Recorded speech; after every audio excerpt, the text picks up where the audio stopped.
मनिराबु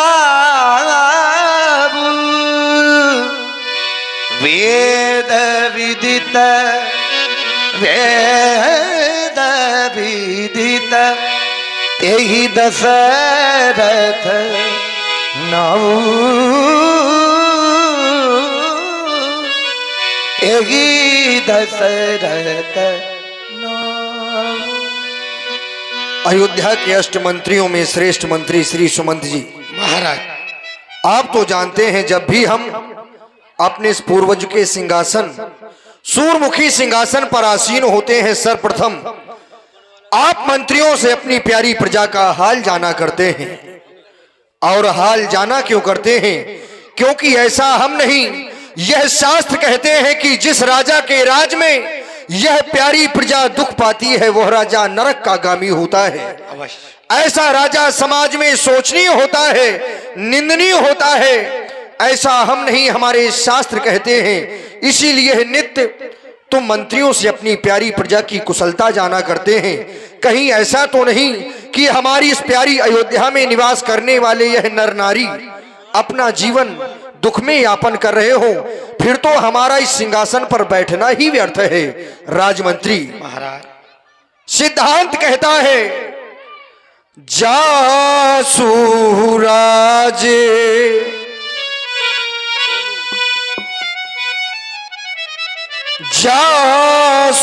जासुराजे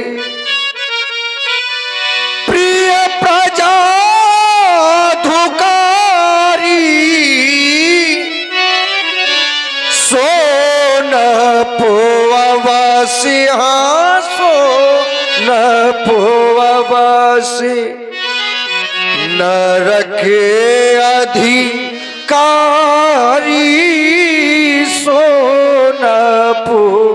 अवश्य।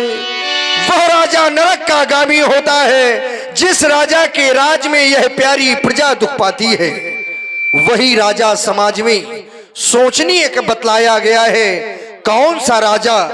सोचिए न पति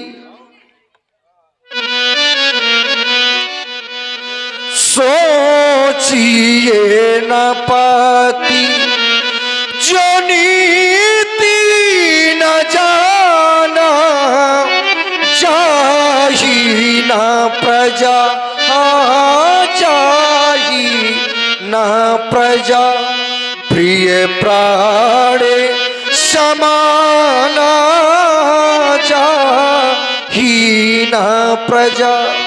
जिस राजा को यह प्यारी प्रजा निज प्राणों की भांति प्रिय नहीं होती, निज पुत्र की भांति प्रिय नहीं होती, वह राजा नरक का गामी होता है। राजमंत्री, वैसे भी बजे ताली युगल कर से नियम तो ये सदा से है। यदि राजा है प्रजा से तो प्रजा भी राजा से है। राजा और प्रजा का जो संबंध होता है एक पिता और पुत्र का माना जाता है। हम अपने सिंहासन पर बैठकर नित्य अपनी प्रजा को उपदेशित किया करते हैं, उपदेश दिया यह करते हैं कि समाज में एक दूसरे के काम आना ही व्यक्ति का जीवन होता है। लोग बहुत सुंदर वस्त्र आभूषण पहनकर अपने आप को विशेष सुंदर बतलाने लगते हैं। ये पहने जरी के चीथड़े ऐश का सामान समझे हैं और इस प्यारी प्रजा को गुलाम समझे हैं, स्वयं को भगवान समझे हैं। धिक्कार है ऐसे लोगों के जीवन पर। वो जीवन ही व्यर्थ है जो कि परस्वार्थ में न लग सके, क्योंकि ये जीवन यह साधारण नहीं है, देवताओं को भी दुर्लभ यह शरीर है। तभी तो कह दिया गया कि बड़े भाग मानुष तन पावा, सुर दुर्लभ सत्य ग्रंथन गावा। देवताओं को भी दुर्लभ यह शरीर यदि हमें प्राप्त हुआ है तो लक्ष्य परमात्मा की प्राप्ति है। राजमंत्री, वो जीवन भी क्या जीवन है जो जीवन सफल बना ना सके। अभिमानी वो अभिमानी अभिमानी वो अज्ञानी है,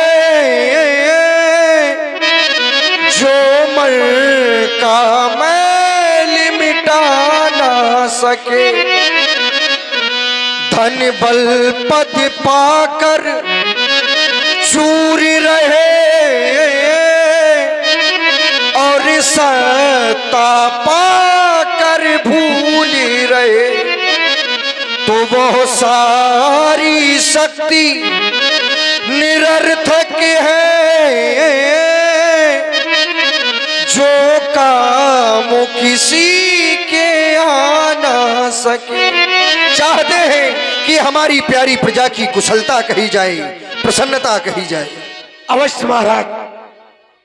महाराज, मैं सभी मंत्रियों से, सभी दरबारियों से स्वयं जाकर के आपके आदेशानुसार मिलता हूं और सबके द्वारा प्रजा के विषय में जो दुख और सुख है वो सभी सुन करके आप तक पहुंचाता हूं। आज भी महाराज मैं पहुंचा और उनके द्वारा जो मुझे अवगत कराया गया वह मैं आपको अवगत करा रहा हूं। महाराज, हमारी प्रजा सभी प्रकार से कुशल है और राज्य में बने हुए देवालय उनमें भी सभी प्रकार से अर्चना वंदना एवं पूजन का कार्य चल रहा है। उसके साथ साथ जो बने हुए आश्रम गुरुशाला वहां पर भी आचार्यों के द्वारा सुचारू रूप से शिक्षा ग्रहण करवाई जा रही है। और महाराज, बस अपनी प्रजा में एक ही दुख है। वो दुख क्या है कि आपके कोई पुत्र नहीं है, इसलिए प्रजा कोई उत्सव नहीं मनाती है। एक बार भूपति मन माही भय ग्लानि मोरे सुत नाही। राजमंत्री महाराज, आज तुमने हमारी प्यारी प्रजा की कुशलता कही, प्रसन्नता कही। यद्यपि मैं विचार कर रहा हूं क्या वास्तव में मेरी अयोध्या की यह प्यारी प्रजा प्रसन्नता से अपना जीवन यापन कर रही है, तो नहीं राजमंत्री।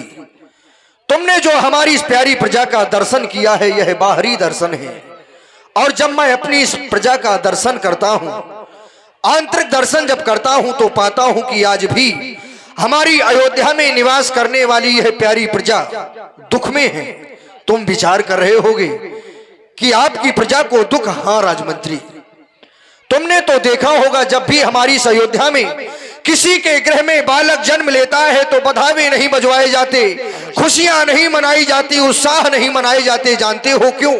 क्योंकि अयोध्या के सम्राट के पास कोई संतान नहीं है, और हमारी यह प्यारी प्रजा हमें इस प्रकार से स्नेह करती है, केवल यही सोचकर अपने गृह में खुशियां नहीं मनाती कि कहीं हमारे बधावों की आवाज महाराज के कानों तक ना पहुंचे और महाराज के हृदय को कष्ट हो कि काश परमात्मा ने हमें भी एक संतान दी होती तो हम भी अपने महलों में खुशियां मनाते। राजमंत्री, ये तो सिद्धांत भी कहता है कि बिना पुत्र नहीं नर गति पावी। आज वह दृष्टांत मुझे याद आ रहा है कि हमारे मित्र देवराज इंद्र में नित्य जाया करता था। एक दिन हमारी महारानी कैकेयी ने हमसे पूछा कि महाराज आप नित्य जाते हैं कहाँ? मैंने कहा अमरावती, देवताओं के राजा इंद्र के यहाँ। महारानी सुनकर हंसने लगी। मैंने कहा इसमें हंसने की बात नहीं। बोले महाराज यदि आप नित्य स्वर्ग जाते हैं तो स्वर्ग में एक पारिजात नाम का पुष्प है, आप मुझे लाए। मैंने कहा क्यों नहीं, मैं नित्य की बात गया, लेकिन यह बात मैं विस्मित हो गया कि मुझे पुष्प ले जाना है अपनी महारानी के लिए। राजमंत्री, मैंने आधा मार्ग तय कर लिया, लेकिन जैसे ही मार्ग में यह बात हमें स्मरण आई तो हमने पुनः अमरावती की ओर लौट गए। जाकर वहां पर देखा कि सभी सिंहासनों को छोड़कर केवल एक सिंहासन को पवित्र करवाया जा रहा था। मैंने सेवक से पूछा कि सेवक, इन सभी सिंहासनों को छोड़कर केवल एक ही सिंहासन को पवित्र करवाया जा रहा है।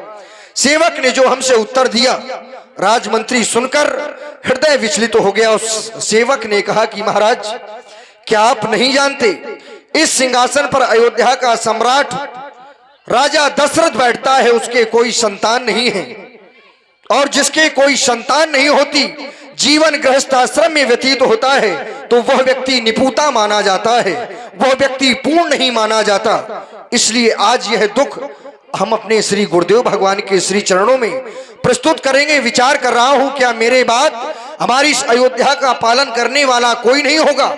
क्या हमारी इस प्यारी प्रजा का देख रेख करने वाला कोई नहीं होगा? यह विचार आज हम अपने श्री गुरुदेव भगवान के चरणों में प्रस्तुत करेंगे। आज के दरबार को यहीं पर विसर्जन कर दिया जाए। हम गुरु सदन जाना चाहते हैं। जो आज्ञा महाराज। ग्रह गया तुरंत महिपाला, चरण लागी करी विनय विशाला, लगा कर मुझे गले, चलो सजना जहां तक घटा चले, चलो सजना जहां तक घटा चले, लगा कर मुझे गले, चलो सजना जहां तक घटा चले। सुंदर सपनों की गए मंजिल कदम के पीछे, फुर्सत किसको इतनी देखे जो मुड़ के पीछे, तुम चलो हम चले, तुम चलो हम चले, सावन की घटा चले, चलो सजना जहां तक घटा चले। चरण लागी करी विनय विशाला, गुरुर ब्रह्मा गुरुर विष्णु गुरुर देवो महेश्वरा, गुरुर साक्षात परब्रह्म, तस्मै श्री गुरुवे नमः। इस संसार में गुरु की महिमा तो विशेष बताई है। यदि वह परमात्मा एक व्यक्ति से रुष्ट हो जाए तो गुरु के चरणों में वह सामर्थ्य है कि उस व्यक्ति के जीवन को बचाया जा सकता है।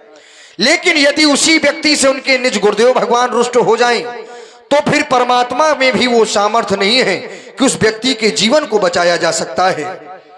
तभी तो कह दिया गया कि गुरु विरोध नहीं को जगत रहता, जिसका विरोध गुरु से हो उसकी रक्षा इस संसार में कोई नहीं कर सकता। श्री गुरुदेव भगवान देखें ना आज मेरे जीवन को, आज मेरा यह परम सौभाग्य है कि आपके दर्शन प्राप्त कर रहा हूं।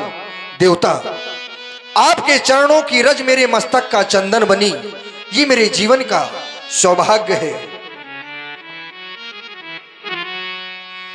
चारणों की धूल लेकर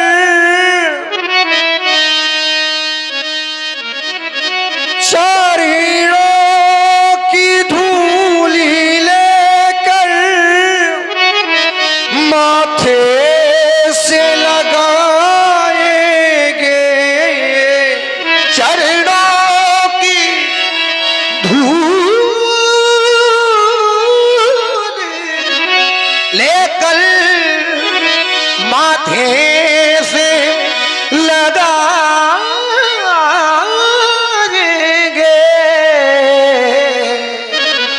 चारणों की धूल लेकर माथे से लगाएंगे, गुरुदेव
मस्तक पे लगा चंदन, चरणों में होगा बर्तन। गुरुदेव मैं आया हूँ, करता हूँ मैं अभिनंदन। हाँ गुरुदेव मैं आया हूँ, करता हूँ अभिनंदन। भक्ति की ज्योति मन में, भक्ति की ज्योति मन में हम आज जगाए। भक्ति की ज्योति मन में हम आज जगाए। चरणों की धूल लेकर माथे से लगाएंगे। चरणों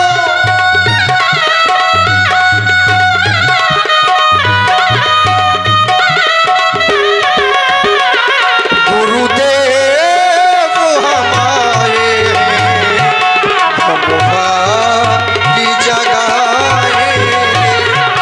ऋषिराज हमारे हैं, हम भाग्य जगाएंगे।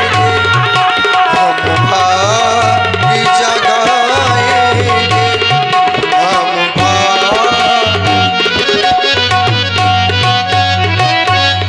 अहम त्वाम बंदे, मेरा प्रणाम स्वीकार करें। राजन, तुम्हारे द्वारा प्रणाम किया गया। प्रणाम का तात्पर्य होता है आशीर्वाद। विचार करने लगा मैं आशीर्वाद दूं तो कौन सा आशीर्वाद दूं, क्योंकि जो व्यक्ति अपने से दूसरों को प्रणाम करता है उसे तो स्वतः ही 4 चीजों की प्राप्ति हो जाती है, आयु, विद्या, यश और बल। विचार करने लगा क्या राजा दशरथ के जीवन में आयु की न्यूनतम है? तो विचार आया कि राजा दशरथ की जीवन में आयु की न्यूनतम नहीं है। राजा दशरथ की तो आयु स्वयं 10,000 वर्ष हो चुकी है, तो क्या राजा दशरथ को आयु की आवश्यकता नहीं है? देखा गया क्या राजा दशरथ को विद्या की जरूरत है? तो विद्या की भी जरूरत नहीं है, क्योंकि महाराज तुम्हारे लिए तो स्वयं कह दिया गया, महाराज तुम पंडित ज्ञानी। पंडित शब्द से संबोधित किया गया है। पंडित का तात्पर्य ब्राह्मण से नहीं, पंडित का तात्पर्य यहां ज्ञान से है। जो समस्त वेदों का ज्ञान रखने वाला हो उसे पंडित कहते हैं। आप तो क्षत्रिय हैं, लेकिन फिर भी आपको पंडित शब्द कहा गया। इसका तात्पर्य आपको तो ज्ञान की भी न्यूनतम नहीं। यश देखा जाए तो महाराज दशरथ आप कोई साधारण राजा नहीं हैं, आप चक्रवर्ती हैं। और चक्रवर्ती अर्थात जहां से सूर्य का उदय होता है और जहां सूर्य का अस्त होता है वहां तक का आपका यश फैला हुआ है।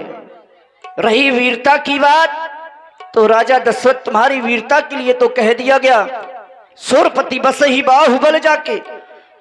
अरे देवताओं का राजा इंद्र भी तुम्हारी भुजाओं के बल पर वह राज्य करता है। तुम्हारे सम्मान में सूर्यपति, वो देवताओं का राजा, आधा सिंहासन तुम्हारे सम्मान पर सौंप देता है। तो मैं तुम्हें दूं तो क्या दूं? ना तुम्हें आयु की न्यूनतम है, ना विद्या की कमी है, ना यश की कमी है और ना ही बल की कमी है। फिर भी प्रणाम किया है तुम्हारे लिए। सुंदर आशीर्वाद, ये जगत झुकाए शीश तुम्हें, ऐसा सम्मान तुम्हारा हो, है आशीष यही मेरा। अखंड कल्याण तुम्हारा हो, अखंड कल्याण तुम्हारा हो। लेकिन राजन, आज क्या देख रहा हूं? अरे जो कभी तुम्हारा यह मुख कमल की भांति खिला रहता था, आज वही मुख तुम्हारा मलिन है। बड़े चिंतित दिखाई पड़ रहे हो। दृष्टि मुखार बिंदु की ओर गई, देखा तुम्हारे मुख में कोई चिंता है। कहो राजन, कौन सी चिंता है? क्योंकि है चिंता बड़ी चिता से, है चिंता बड़ी चिता से तन को निर्जीव बनाती है। अरे चिता तो मुर्दे को जलाती है, लेकिन राजन चिंता तो जीते जी को खाती है। कहो कहो राजन, तुम्हारी इस चिंता का कारण क्या है, अवगत कराओ। निज दुख सुख सब गुरु ही सुनायो। श्री गुरुदेव भगवान देखे ना, मेरा चौथापन चल रहा है। विचार कर रहा हूं क्या मेरे बाद हमारे उस सिंहासन पर बैठने वाला कोई नहीं होगा। विचार कर रहा हूं कि मेरे बाद क्या हमारी इस अयोध्या की सेवा करने वाला मेरे बाद कोई नहीं होगा। देवता, ये शरीर है, धीरे धीरे समय से चल रहा है, न जाने किस दिन ये शरीर हमारा साथ छोड़ दे और जीवन में हमारे केवल पश्चाताप ही रह जाए। देख रहे हो कि मेरा चौथापन चल रहा है। परमात्मा ने एक भी संतान मुझे नहीं दी, एक भी संतान नहीं है, और ये सिद्धांत कहता है कि बिना पुत्र नहीं नर गति पावे। देवता, ऐसा नहीं कि पुत्र नहीं है तो मैंने इसके लिए उपाय ना किए हूं। मैंने 3 विवाह किए, लेकिन न जाने कौन सी ऐसी भूल मुझसे हो गई कि अभी तक मेरे गृह में एक भी बालक की किलकारी नहीं गूंजी। देवता, कर चुका विवाह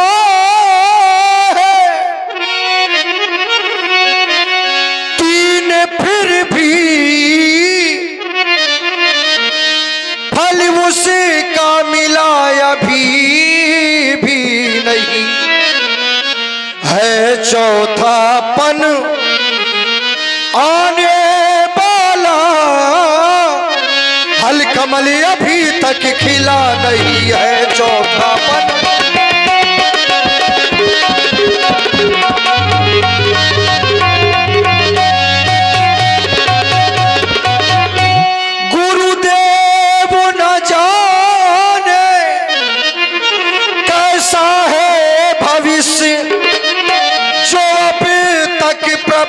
अंधेरा है, मैं निर्बल होता जाता हूँ, मैं निर्बल होता जाता हूँ, मैं निर्बल होता जाता हूँ, मैं निर्बल होता जाता हूँ, मैं निर्बल होता जाता हूँ। ये प्रबल दुखी ने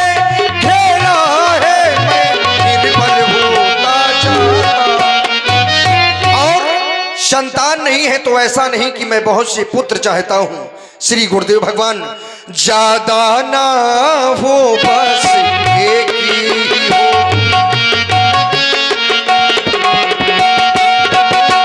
ज्यादा ना हो बस एक ही हो, जिससे यह वंश बढ़े अपना।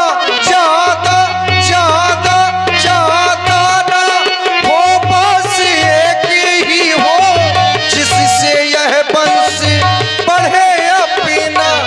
पितरों को भी तर्पण पहुँचे, पितरों को भी तर्पण पहुँचे, आगे को वंश बढ़े अपना।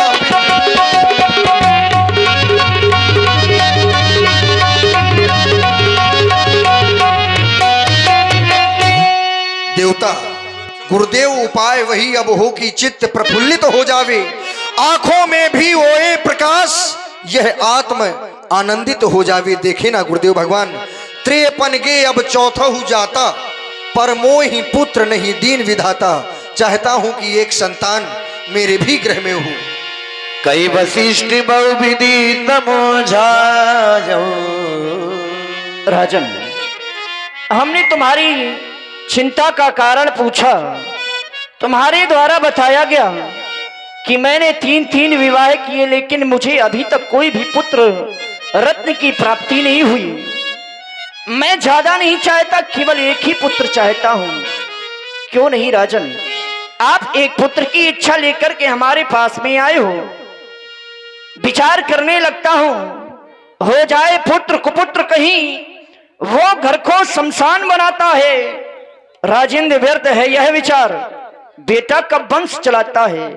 तुम्हारे वंश में तो ना जाने कितने पूर्वजों ने जन्म लिया है। तुम्हारे इन महान भावों ने अपना यश आप कमाया है। क्या ध्रुव प्रहलाद आदियों का बेटों ने वंश चलाया है? आप हमारे पास में एक पुत्र की कामना लेकर के आए हो। विचार कर रहा हूं, यदि मेरे द्वारा एक गुरु के द्वारा गुरु कृपा होने के उपरांत यदि राजा दशरथ को एक पुत्र की प्राप्ति होगी तो जो 2 रानियां हैं उन पर अन्याय होगा। मैं अन्याय नहीं करना चाहता। यदि एक पुत्र हुआ तो 2 रानी बिना पुत्र की रह जाएंगी, तो उन्हें भी पश्चाताप की अग्नि पर जलना होगा। इसलिए राजन धराहुधीर, अब तुम एक की इच्छा है तो अब 1 नहीं, 2 नहीं, 3 नहीं, तुम्हें अब 4 पुत्रों की प्राप्ति होगी, लेकिन उसके लिए धीरज को धारण करना होगा। धराहुधीर हुई है सुतचारी और ऐसे वैसे नहीं होंगे। त्रिभुवन विदित भगत भयहरी, तीनों लोगों में विख्यात, भक्तों के भय को दूर करने वाले ऐसे पुत्र तुम्हारे गृह में उत्पन्न होंगे। लेकिन राजन, तुम्हें उसके लिए कुछ करना होगा। किसी चतुर सेवक को पटना भेज दो। वहां पर रोमपाद जी के यहाँ ब्रह्मांडक ऋषि के पुत्र श्री श्रृंगी ऋषि जी रहते हैं। आप उन्हें यहाँ पर बुलवाएं, क्योंकि उन्हीं के द्वारा पुत्र यष्टि यज्ञ संपन्न होगा। अवश्य सेवक गुरुदेव भगवान के आदेश का पालन किया। ऋषि वशिष्ठ बोलावा